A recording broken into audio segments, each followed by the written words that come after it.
अरे प्रभु को गिन गिन के गालियां देता था शिशुपाल। ये जब शिशुपाल प्रकट हुआ तो बुआ का ही लड़का था, 4 भुजाएं थी। तो इसके जन्म उत्सव के समय फिर श्री कृष्ण बलराम जी भी गए हुए थे। तो आचार्य ने जन्म कुंडली उस समय बाची, ये महावीर होगा, ऐसा ऐसा सब वर्णन करते रहे और कहा ये उन्हीं के हाथ से मारा जाएगा जिसकी गोद में डालने पर इसकी 2 भुजाएं हट जाएंगी। तो वहां जितने आए हुए थे रिश्ते नातेदार, समाज के श्रेष्ठ श्रेष्ठ जन, सबकी गोद में शिशुपाल को, और जे भी भगवान श्री कृष्ण की गोद में डाल 2 भुजाएं गिर गई। रो करके उनके बुआ ने कहा कि मैं भिक्षा मांगती हूं कि मेरे बालक की आपके हाथ से हत्या नहीं होनी चाहिए, तो उनका 100 अपराध क्षमा करता हूं। तो उन्होंने सोचा 100 अपराध काहे को करेगा, का 100 अपराध तक मैं इसे बिल्कुल कोई दंड नहीं दूंगा, वचन देता हूं। ये जब से तोतली वाली बोलना शुरू किया तब से भगवान को गालियां देना शुरू किया था। इसका स्वभाव ही ये वैर, पूरा ऐसा वैर, भगवान को गालियां देता। जिस समय सब धर्मात्माओं राजाओं की सभा भरी हुई थी और भगवान श्री कृष्ण की अग्र पूजा हुई, सब तो सहज शिशुपाल खड़ा हो गया और ऐसे कटु वचन बोले, महाभारत में लिखा, हमने स्वाध्याय में पढ़ा था, ऐसे कटु वचन बोले कि कोई भी नाराज हो जाएगा उससे। तो पहले भीमसेन खड़े हुए और कहा अपने बड़ों का सम्मान करना सीख, चूंकि भाई ही लगता है, जैसे कुंती बुआ ऐसे भगवान की बुआ का दूसरा है लड़का। सम्मान करना सीख, अगर तू ऐसे ही बोलता रहा तो यही मैं तेरा गला काट दूंगा। ऐसे का बैठ जा, मेरे को उधर बहुत खाने वाला, तू क्या मेरे से लड़ेगा। भगवान ने भी इशारा कर दिया। जब देखा कि ये बोलता ही चला, भीष्म जी खड़े हुए और भीष्म जी ने कहा मैं श्री कृष्ण के चरण आसक्ति चित्त वाला हूं, अगर अब एक भी शब्द यहां बोला इसने तो मैं किसी की नहीं सुनूंगा, इसको नष्ट कर दूंगा। और दोनों सभाओं के सर पर पैर रखता हूं, जो श्री कृष्ण का विरोध करे उसके लिए मैं पर्याप्त हूं। भगवान ने कहा चुप रहो, शांत रहो, सबको बैठा ला। वो गिनती शुरू की थी 98, 99 का शिशुपाल सावधान, जो तुम्हारी माता को वचन दिया था बस एक शब्द रह गया है, आगे मुझे दोषी कोई न ठहराए। 100 तक क्षमा करने की बात कही थी, जे ही वो तो रुकने वाला थोड़ी था, जे ही आगे बोला सुदर्शन जी के द्वारा उसका वो परम उद्धार हुआ जो बड़े बड़े ऋषि मुनियों के लिए बड़ा दुर्लभ पद कहा गया है। गोपीजनों ने सौंदर्य माधुर्य निधि भगवान को अपना कांत माना, प्रीतम माना। एक ही वृत्ति, कितनी गजब की वृत्ति गोपीजनों की है कि सब कार्य करते हुए कृष्णाकार वृत्ति है। बेचने दही जा रहे हैं, बोल रहे कोई कृष्ण ले ले, दामोदर ले ले, माधव ले ले, कैसी वृत्ति है। देखो कैसी उच्च कोटि की अवस्था है। किसी भी भाव से हमारे प्रभु से जुड़ जाए तो इच्छा द्वेष दोनों से वो मुक्त हो जाए। और जब तक ये ठीक है ये बेठीक है, इस तरह के द्वंद्व तुम्हारे हृदय में बने रहेंगे, तब तक मूढ़ता रहेगी और उससे पतन होता रहेगा। संसार का संबंध दृढ़ होता है इच्छा से। बहुत सुंदर बात है, संसार का संबंध दृढ़ होता ही है इच्छा से। इच्छा खत्म, संसार का संबंध खत्म। कितनी बढ़िया बात है। पर हम भागे घूम रहे इच्छाओं की पूर्ति के लिए। जब एक बता दिया कि समुद्र है भगवान, जो चाहिए इन्हीं से क्यों नहीं, पर इनसे मिलने के लिए भी तुम्हें शराब छोड़ना पड़ेगा, तुम्हें मांस छोड़ना पड़ेगा, व्यभिचार छोड़ना पड़ेगा, गंदे चिंतन छोड़ने पड़ेंगे। वो राजी नहीं हो तो करो पाप और चाहो सुख। ऐसा कैसे हो सकता है? यही है जीव की परेशानी, यही है। वो ये चाहते हैं कि हे संत महात्मा, हे भगवंत, हमको छूट दो, हम खूब गंदे आचरण करें और आप हमसे सेव संतरा रुपया पैसा ले लो और आप ऐसा आशीर्वाद दो कि हमारी उन्नति होती रहे, दुख न मिले, हमें सुख ही मिलता है। कभी स्वप्न में भी नहीं हो सकता। तब लग कुशल न जीव कहूं सपने हूं मन विश्राम, जब लग भजत न राम कहूं शोक धाम तज काम। ये दुखों का खजाना काम अर्थात इच्छा, इसका त्याग करके भगवान की शरण में होकर जब तक नाम जप नहीं करोगे स्वप्न में भी तुम्हें विश्राम नहीं मिलेगा। और नाम जप एक गंदे आचरण करने वालों के हृदय में नहीं हो सकता। नाम परम पवित्र है। ये तभी होगा जब आपका खान पान सात्विक हो, आपका वातावरण सात्विक हो, आपका बोलना उठना बैठना सब सात्विक हो, तब नाम भगवान कृपा करेंगे आपकी जिह्वा। फिर कौन सी इच्छा रह जाएगी, कौन सी इच्छा रह जाएगी? अरे आप विश्वास कीजिए, ये जितनी इच्छाएं हैं सब स्वाप्निक है। जब आप सच्चा विवेक धारण करेंगे तो आपसे पूछा भी जाएगा कि जबरदस्ती केवट से कह रहे ले लो, वो कह रहे आपका सुनातन साहिब मोरे नहीं चाहिए। प्रहलाद जी कह रहे वरदान मांगो, हमारी आज्ञा का पालन करो, तो कह रहे हाँ आपकी आज्ञा का पालन करता हूं, हे नाथ मुझे यही वरदान दीजिए कि आपसे भी कोई इच्छा न रहे। ये वरदान मांगा कि आपसे भी कोई इच्छा। आप सोचो क्या है ऐसा भागवती रस कि जिसको वो मिला तो भगवान से भी कह देते। और भक्त तो बड़े विचित्र विचित्र है, वो भगवान से कहते तुम्हारी इच्छा क्या है प्यारी, बोलो हम पूर्ण करते हैं। तुम्हारी इच्छा क्या है, हमारी तो कोई इच्छा नहीं, आप बोलो आपकी इच्छा क्या है, आप क्या चाहते हो, मैं कैसे आपको रिझाऊं। ये जब कामना को लेकर के मनोवृत्ति का प्रवाह संसार की तरफ होता है तब ये कामना ही हमें राग द्वेष में बांध देती है। जो महापुरुषों ने उपासना करके शास्त्र स्वाध्याय करके अनुभव किया है उसे ध्यान से सुनो। इच्छाओं से बचने का उपाय, इच्छा ही आपके बंधन का कारण है, इच्छा ही जन्म मरण का कारण है। इच्छाओं से बचने का उपाय, कर प्रमाद मत बनो आलसी, करो सुचारु रूप से काम, अपना काम स्वयं करने में लाज बड़प्पन तजो तमाम। पहली बात, शरीरधारी को किसी दूसरे शरीर से अपने शरीर की सेवा तब तक नहीं लेनी चाहिए जब तक बीमार न हो जाए, असमर्थ न हो जाए, चाहे गृहस्थ में हो चाहे विरक्त में हो। ध्यान दीजिए, आप चाहे आपकी पत्नी हो, पुत्र हो, परिवार हो, आप उनके सेवक हैं क्योंकि वो सब प्रभु के जन हैं। इस भावना से रहोगे कभी नाराज नहीं होगे, कभी गुस्सा नहीं आएगा, कभी झगड़ा नहीं होगा।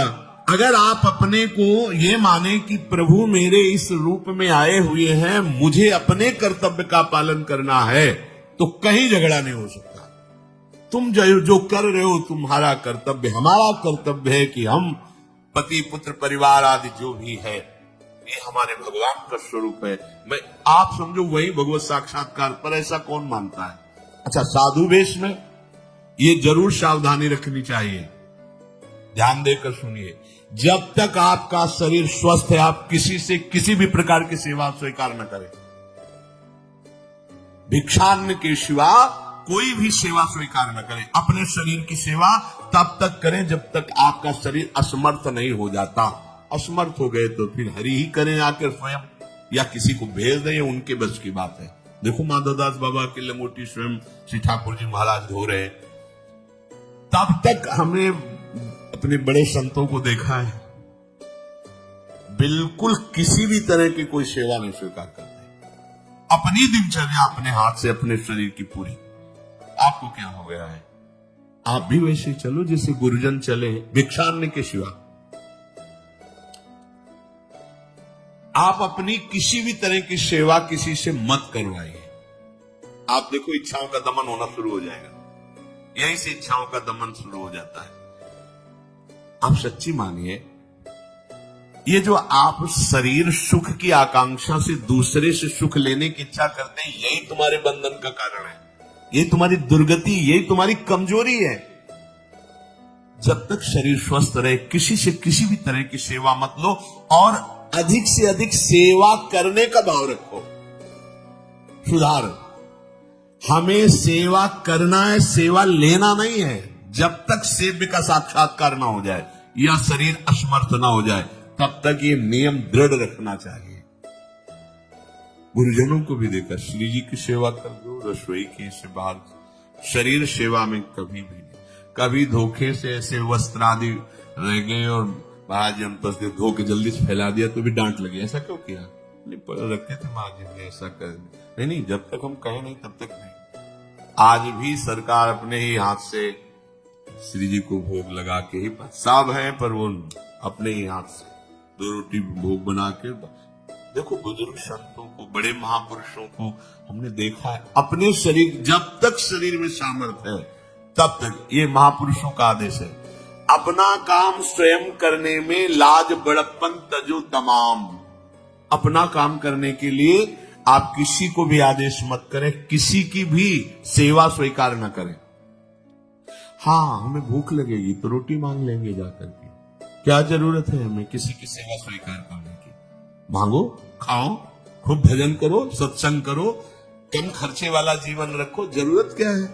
जो जरूरत है गली चलते दे देंगे भगवान, विश्वास करो, गली चलते दे देंगे। विरक्त गृहस्थ धर्म पूर्वक कमाओ, जितनी आवश्यकता प्रभु दे देंगे। ऐसा कोई त्रिभुवन में नहीं जिसकी आवश्यकता की पूर्ति न होती हो।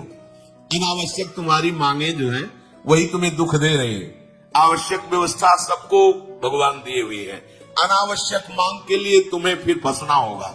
ये तुम्हारी अनावश्यक मांगे हैं, ये हो जाए वो हो जाए वो। जो आपको जीवन जीने के लिए जरूरी है, धर्म पालन के लिए जरूरी, वो बिना मांगे भगवान दे रहे सबको। देख लो, हाँ आप कि भाई हमको उस परिकर में रहना, उस कोर्ट से रहना है, वो सब वीआईपी, तो हमको भी उस कोर्ट का, ये मांगे हैं तुम्हारी। तुम्हारा प्रारब्ध जितना है उतना तुम्हें मिलेगा, जो आवश्यक है वो तुम्हें मिलेगा। अनावश्यक मांगे करोगे फंसोगे, अधर्म में कूदना पड़ेगा तुम्हें। हाथ पैर सब साधन प्रभु ने दिए, दया कर तुम्हें समान, फिर क्यों उनसे काम न लेते, क्यों रखते हो झूठी शान। तुम्हारी सेवा के लिए तुम्हारे पास हाथ है, तुम्हारे चरण है, तुम्हें बुद्धि दी है, दूसरे से क्यों सेवा स्वीकार करते हो? प्रभु ने दया करके उद्धार के लिए तुम्हारे पास पूरी सामग्री दे दी, उसका प्रयोग करो। तन मन दोनों का हित करता, निश्चय शारीरिक श्रम युक्त। देखो ये है, जिसने अपना परम मंगल ठाना है वो शरीर को कभी प्रमाद में नहीं रखता, चाहे गृहस्थ हो चाहे विरक्त हो। ये आलस्य प्रमाद किसी के लिए भी ठीक नहीं है।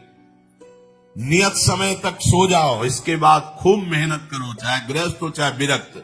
विरक्त हो तो खूब नाम जप, वाणी पाठ, ब्रह्मचर्य से रहना, आसनों में बैठना, हाँ सेवा करना, शारीरिक श्रम नहीं, खूब सेवा करो, धाम की सेवा करो, नालियां साफ करो, गलियां साफ करो, जो सेवाएं में इसे श्रम करो। ब्रह्मचर्य पचाने के लिए श्रम भी तो होना चाहिए। श्री जी की प्राप्ति के लिए मन वचन कर्म से श्री जी के चरणों का आश्रय लेकर के जितना आप अन्न डालते हो उतना आप इसका प्रयोग करो शरीर का। इससे ममता मत रखो। खूब धाम, पुराने संतों को देखो, सोनी पकड़े हो, कहां कहां तक परिक्रमा में लगा। हमने देखा है एक हरिदासी महात्मा थे, पीछे पानी घाट की तरफ उनकी छोटी सी कुटिया, किलोमीटर तक ऐसे ही सोहनी लगा रहे। वृद्ध वृद्ध महात्मा सेवा करे, अपने लोग जवान महात्मा होकर, शरीर स्वस्थ होकर, बेइज्जती से अगर सोहनी पकड़ के खड़े हो जाओगे गली में तो आपको लगेगा अपनी बेइज्जती हो रही है। कितनी बड़ी इज्जत है हमारी। स्वामिनी के महल की बीथियों में सोहनी लगाने में तुम्हें बेइज्जती लग रही, और आचार्य चरण याचना कर रहे हैं। यत्किंकरीषु बहुशा खलुका कुवाणी इत्यम परस्य पुरुषस्य शिखंड मौले तस्या कदापि रश्मिधीर वृषभानुजायास तत्केल कुंज भवनांगण मार्जनीश्याम। लाडली जो ऐसी कृपा करो कि आपके वृंदावन धाम में कहीं सोहनी लगाने वाली, पोछा लगाने वाली मैं बन जाऊं। मांग रहे हैं। एक से कहा भैया चाहे जितना बुरा प्रारब्ध हो, यहाँ जो भगत आते हैं उनके जूते साफ कर दिया, कुल प्रारब्ध खत्म हो जाएगा। भाई आप समझो ये वो दवा है जो बेजोड़ है, इसे कोई काट नहीं सकता। अच्छा अगर ऐसे न समझो तो हम आपको समझा रहे हैं, गुरुद्वारे में चले जाओ, चाहे जितना बड़ा अधिकारी हो, सबसे पहली जोरी सेवा यही होती है, पादुका की सेवा। समझे नहीं आ रहा तुम्हें? अरे जिसे हम हंसते हंसते कह रहे हैं वही तुम्हारे बंधन काटने का कारण बन जाए, यदि मान लो बात। पर वो हम जूता साफ करेंगे? नहीं। मन से हम कितने गंदे हैं ये हम नहीं देख पा रहे हैं। वो तो बाहर वृंदावन की रजन में पादुका में लगी, छोटी मोटी बात नहीं है। पादुका जो रखी है ये बंधनी है। आप इनको ऐसे साधारण जूते मत समझना, ये रज में चलते हैं। एक दिन एक ब्रजवासिनी माई रोटी रखे, उसके ऊपर पादुका रखे, एक हाथ में लाला लिए और एक हाथ में जल का ऐसे लिए, जाहिर उनका अभ्यास ऐसा। अब पादुका पहन के चलने में परेशानी होती थी। तो कोई एक संत थे, वो बाहर से आए हुए थे, वो हंस दिए, कैसे बावरी रोटी के ऊपर जूता लगा। ऐसे बोला, कितने साल हो गए ब्रजवास करते हुए? वह कई वर्ष हो गए। अरे ये वो जूती नहीं है जो साधारण जूती है वृंदावन बरसाने की, रज लगी हुई इसमें, ये रज लगी हुई है। तुझे रज नहीं दिखाई दे रही, जूती दिखाई दे। क्या ब्रजवास कर रहा है? डांट के चल दी। ये समझो, हम कहें कि जूती साफ करो तो हम जूती साफ करेंगे, और ये है कौन सी जूती साफ में? क्या रज है? वृंदावन बरसाने सब जगह घूमते रहते हैं ये महाभागवत जन। अगर इनकी ये गृहस्थ विरक्त मत देखो, सब लाडली जी के लाडले हैं जो यहाँ आए हुए हैं। अगर हम उनकी पादुका साफ करेंगे तो हमारा हृदय साफ हो जाएगा। पर कोई मानता कहाँ है? अपनी सेवा स्वयं करो और दूसरे की सेवा मिल जाए तो जैसे लोभी आदमी के सामने धन फेंक दे तो कैसे भागता है, ऐसे आपको होड़ लगनी चाहिए कि ये आदमी इतना न कर पाए जितना हम सेवा करें। परमार्थ में शरीर पोषण नहीं, परमार्थ में शरीर की धज्जियां उड़ानी है, अहंकार की, देहाभिमान की। राखे अपने को सदा भगवत सुमिरन लीन, सुने न जग के दोष गुण, करे न चित्त मलिन। सदैव अपने को ये देखता रहे कि प्रभु का सुमिरन चल रहा है कि नहीं अंदर। बहुत काहे की परेशानी, हम तो यही समझ नहीं पा रहे कि इतनी झंझटें लेकर कैसे घूम रहे लोग। अगर हृदय में राधा राधा चल रहा है, आप व्यापार कर रहे हो, नौकरी कर रहे हो, गृहस्थ हो, विरक्त हो, जो अब आपको चिंता क्या होनी चाहिए? देखो ना, थोड़े दिन ऐसे चल के देखो, हर कार्य बहुत अच्छा होता है जब भगवत सुमिरन पूर्वक आप एकाग्रता पूर्वक कार्य करें। हर कार्य में आपको आनंद आएगा। पर वो तो शरीर पोषी, जैसे आग जलने में फफोला पड़ जाता है ना, उसको बहुत संभाल के रखते हैं, ऐसे देहाभिमानी साधक भी होते हैं। कोई इतना शरीर को सजा के, इतना संभाल के कि लगता है यही भगवत प्राप्ति है इनकी, कि इनके शरीर बिल्कुल ऐसे नहीं। संतों ने देखो ना कैसे अपने शरीर के राग का त्याग किया है, गुरुजनों की आज्ञा में तत्पर होकर धज्जियां उड़ा दी देहाभिमान की, तब उनको परम पद प्राप्त हुआ है। अपने शरीर का राग रखने वाला परमार्थ में कैसे चल सकता है? कब तक फंसे रहोगे विषयासक्ति वासना में हो दीन? अरे कब तक मन में भरे रखोगे दुर्विचार दुर्भाव मलिन? जिन भोगों के लिए हो रहे तुम लालायित सुखमय जान, यही घोर दुख उपजाएंगे, बढ़ जाएगा अज्ञान। इसलिए छोड़ो सब आशा ममता, आसक्ति कामना मद अभिमान, एकमात्र शरणागत होकर भजो निरंतर राधे श्याम। प्रभु की आसक्ति हृदय में धारण करो। यही समझ में नहीं आता। चले हो राग त्यागने के लिए, पोषण कर रहे हो शरीर राग का, कैसे बात बने? चलो कोई विषय संसारी है तो लगता है अभी बेचारा है। क्या आप लोग बेचारों की लाइन में थोड़ी हो? आप लोग बेचारों की लाइन में नहीं हो। आप जितने भी, चाहे गृहस्थ हो चाहे विरक्त हो, धाम आ गए हो, दीक्षा ले ली है, शास्त्र स्वाध्याय करते हो, सत्संग, आप बेचारे हो, आप भगवत पार्षद हो। पर आप अपने स्वरूप को समझो, ये अंदर की बातें सुधारो। आगे कह रहे हैं कि सुने न जग के दोष गुण, करे न चित्त मलिन। अपने भगवत चिंतन में मगन रहो। कोई तुम्हें यदि किसी की निंदा आदि सुनाने लगे तो उसे मत सुनो। पूछे कछु कछुए कहे, को आए के पास, सुन ले कछु बोले नहीं, सब ते रहे उदास। पर निंदा पर दोष के, कथन सुनन में लोग, जो आनंद अनुभव करे तो लहे नरक के भोग। तुम्हारे पास आकर कोई तुम्हें दूसरे की निंदा सुना रहा है और अगर तुम्हें हर्ष हो रहा है, कैसी बात, कोई नामदाता सदगुरु की निंदा करे तुम सुन लिए, कैसे तुम्हारे इस पाप का प्रायश्चित होगा। सुनने और कहने वाले दोनों को एक ही दंड मिलता बराबर। तुम अपने गुरुदेव की निंदा सुन ली, तुम अपने आराध्य देव की अवहेलना की बात सुन ली। उपासना नहीं है, कहीं देहाभिमान है कि हम तो गुरु के श्रेष्ठ है ना, गुरु जी की निंदा होती हमारी वंदना हो रही, परिणाम में लड्डू मिलेगा, खा लेना, परिणाम पक्का। पर निंदा के कीते आवत नहीं कछु हाथ, मूरख पर्वत पाप को ले चल अपने साथ। वैष्णव निंदा, भक्त निंदा, गुरु निंदा, ये तो बहुत ही भयानक है। भक्तन निंदा अति बुरी भूल करे जिन कोय, किए सुकृत बहु जन्म के क्षण में डारे खोई। कह रहे जो दूसरे की निंदा सुनने में आनंद का अनुभव करता है उसको भोग मिलेगा, काहे का, बोले नरक का भोग मिलेगा। इसलिए जो तुम्हें ऐसी बातें सुनाने के लिए उत्साहित हो उनसे उदासीन रहो, अर्थात उनसे कोई परिचय नहीं, कोई अपनापन नहीं। हाथ जोड़कर कह दे कि आज तो आप कृपा करके आ गए हो, आगे कृपा करके कभी मत आना। नहीं, आज हम आपका स्वागत नहीं कर रहे, आगे स्वागत करेंगे तो आप सह नहीं पाओगे, इसलिए आप कृपा करके आगे मत आना। हम आपके पास गए नहीं, आप आकर हमारे गुरु की, हमारे इष्ट की अवहेलना की बात करोगे तो आज क्षमा करते चले जाइए, दोबारा मत आना। चाहे कोई भी हो, तुम्हारी निष्ठा में इतनी ताकत है वो झुक जाएगा, उसकी सामर्थ्य नहीं कि वो आगे आ जाए। अगर हमारे कोई इष्ट की, आचार्य की या किसी भी नाम जापक की कोई निंदा करता है, हम सुनते हैं और उसे सुख मानते हैं, तो कह रहे हैं उसको नरक का भोग मिलेगा। नहीं, हमें जिस मार्ग में चलना है, हमें अपने आराध्य देव की प्रति प्रीति प्राप्त करनी है, और प्रीति प्राप्त होती कोई भी रामकृष्ण हरि शिव बोले, सबके चरणों में हमारा नमन है, सबकी चरण धूले हमारे माथे पे। निंदा करना, अरे सब जगह भगवान ये बात देखने के लिए तो हम चले, हम निंदा स्तुति। अगर कोई हमारा मित्र बनता है, हमारा निज जन बनता है और हमको हरि गुरु इष्ट आदि की किसी भी तरह की कोई निंदा, हमें बिल्कुल बर्दाश्त नहीं करना चाहिए और दूरी बना लेनी चाहिए, कभी उससे संभाषण नहीं करना चाहिए।